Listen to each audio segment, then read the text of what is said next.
I know what you might be asking yourself right now, Mac. How are you going to try to explain to us why a 5 minute and 20-second long cow run on a Plague Javazon is something to be impressed by? Well, here's one factor. A, that was players 8 cows. B, we are using Ethereal Titans and never needed to swap out to a new set of them. C, while this build is a bit ridiculous, the only two expensive pieces of it is a bramble and a death's web. And then D, if you aren't farming on players 8, you can basically pull off about half of the gear on this build, and it actually works. Here's how.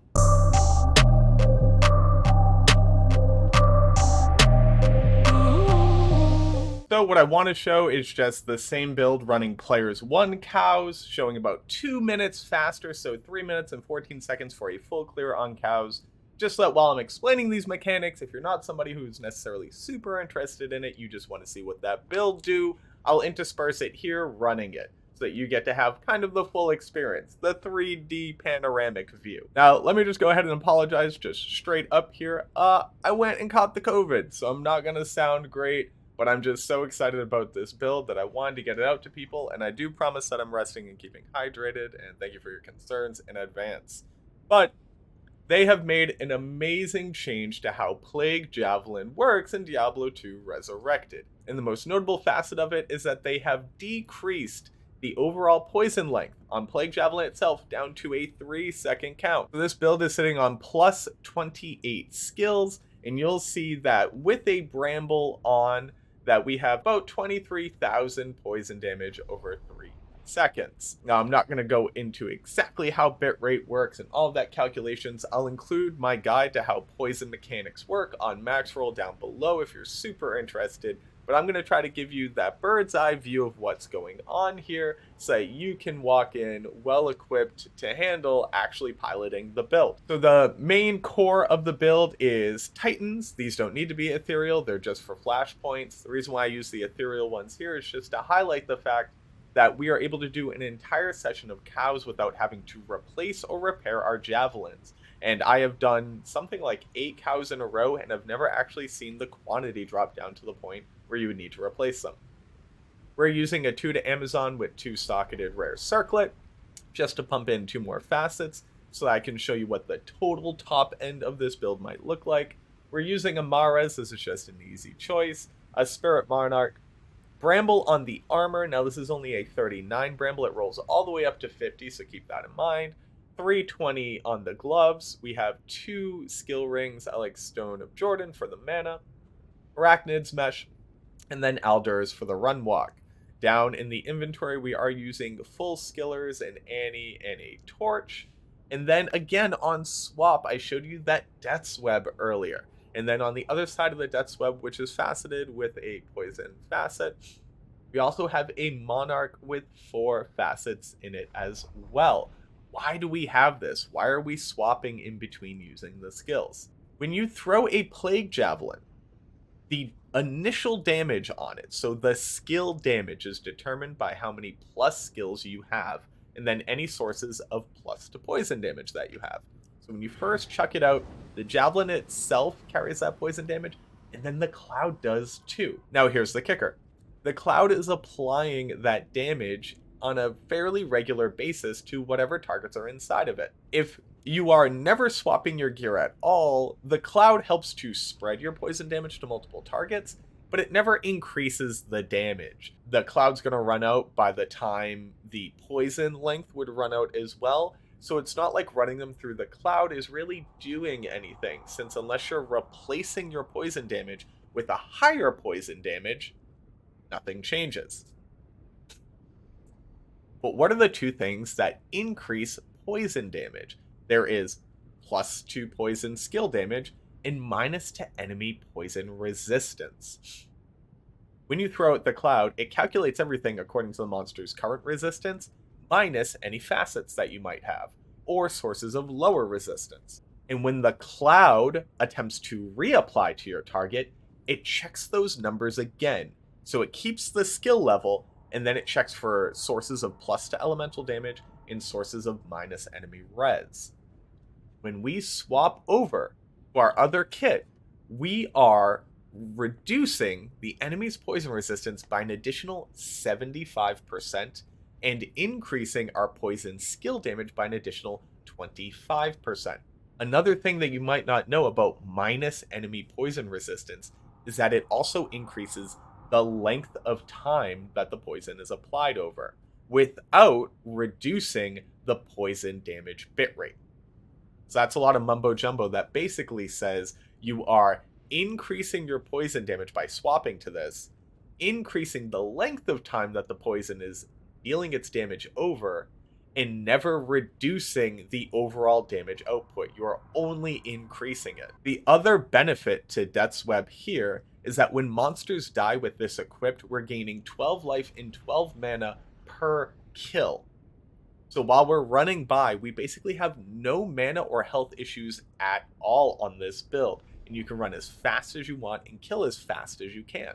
Now, why is this so important on something like the Plague Javazon, especially where can't you be running Lightning Fury on this exact same area and get very similar or faster results? And the answer would be yes, if the Plague Tree wasn't such a small point investment.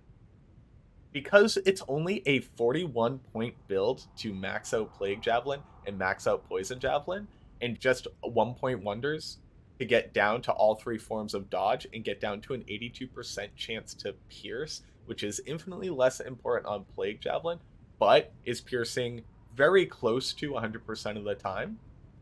You are also able to fully invest into Lightning Fury and 2 of its synergies, meaning that you get all the benefits of Charge Strike, which now doesn't require synergies from Lightning Fury for a single target. You get all the benefits of having a decent strength Lightning Fury, since you're running so many plus to skills, and you are maximizing Plague Javelin's damage by merely swapping to a different set of weapons and running by.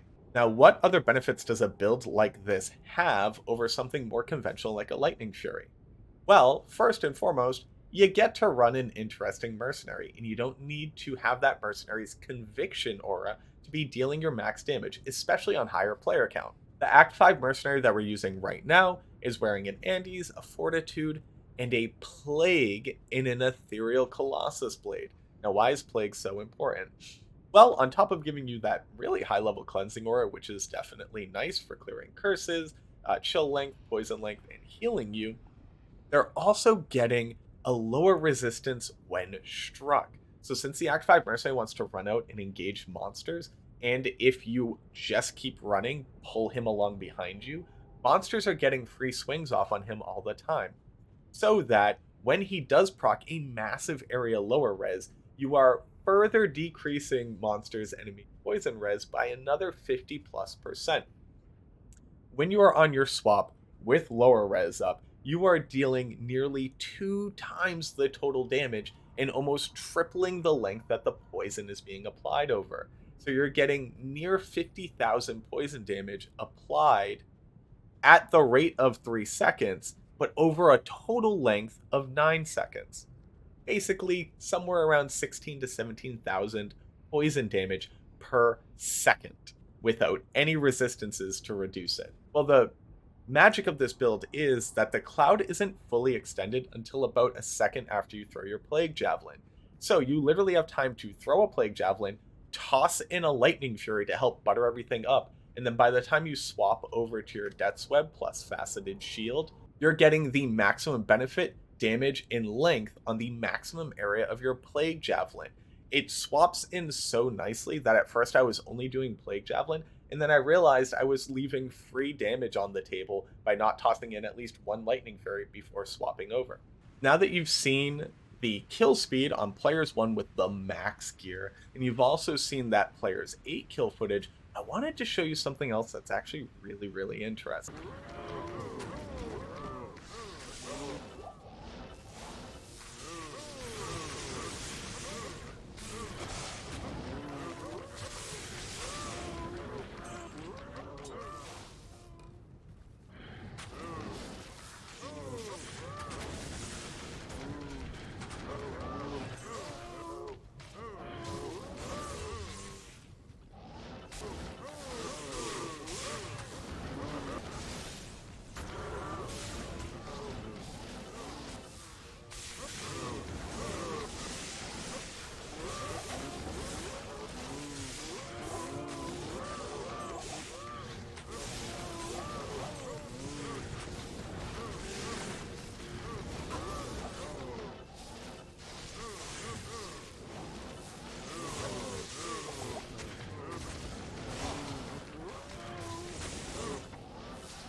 So as you just saw, the build gets even faster by upwards of 30 plus seconds per run when you throw an Enigma on it and swap over to an Act 3 Mercenary. Now, I know what you're saying, Mac, of course it's faster if you put on Enigma. Sure, Bramble's nice for the poison damage, but teleporting is just so fast. Well, luckily I have the power of post-production. I've actually been lying to you. This build was faster with an Enigma on it after removing 1, 2, 3, 4, 5, 6, 7, 8, 9, 10, 11, 12, 13, 14, 15 plus skills. You'll see that we are now down to a level 35 Plague Javelin that's only up to 10,000 damage. So that means that after even increasing our damage with minus enemy res and all those different facets, we are more than half as effective as far as damage output is, with completely cannibalizing the build. I've even taken out 2 of the facets from the helmet and just swapped down to a more reasonable Shaco.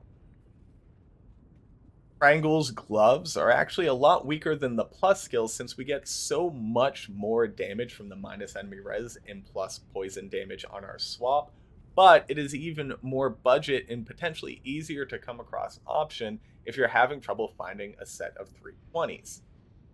And the build literally doesn't need skillers, rings, or an amulet to be even faster than the total output of a much higher damage option. Now, what I will say is that while this is highlighting mobility and a lack of plus skills, you need the other gear that I was showing you to actually exceed in players' 8 kill speed. But this kill speed right here will still be pumping out players 3 and even players 5 cows in a decent amount of time, probably around that 5-minute mark again. For the Mercenary, we did just swap out to a Plague and a Crystal Sword and also able to give him his Spirit Monarch. I literally didn't even put on good gear for them other than these 2 pieces. And realistically, all we need him to do is trigger that static, which is helping to bring down monsters to somewhere around 66% of their total life by the time our Plague Javelin gets to work. I will say that Plague on the Act 5 Mercenary, when you're teleporting, really doesn't service us very well. The Cleansing Aura is still nice, but you just want to toss a Spirit onto him as well. I've tested this out with all the other Mercenaries. Honestly, the Act 2 Mercenary basically doesn't do anything for us. And Act 1 Mercenary, while kind of okay, actually tends to stop cows in their tracks when they're frozen. So if you didn't get off a good Javelin throw, she's kind of screwing up your tempo a little bit. But honestly, this gear can be stripped down even further if you're looking to start running players 1 cows around the 5-minute mark really early on in the season. If you don't want to get into a Death's Web, you can literally just take a 6-socketed Crystal Sword and then as you get poison facets, toss them into there and you'll see incremental damage increase as you go. Another alternative is just to put the Plague onto your swap right here. So you're going to get about half of the effectiveness of a well-rolled Death's Web, but you also get benefit of that Cleansing Aura, and sometimes when you get hit, you'll proc lower res.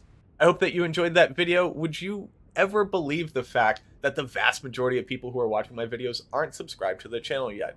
We're super close to that 4K mark, and I'd love to get there soon. I want to keep this growth going, and I appreciate so much to the members of the community that are already subscribing and following and already liking all the content that I make. I hope that this is helpful. I hope that it teaches you something you might have not known before. And at the very least, I hope that you found it interesting to watch somebody running around with a Death's Web on a Plague Javazon. So again, thank you so much for watching, and I look forward to seeing you in the next video.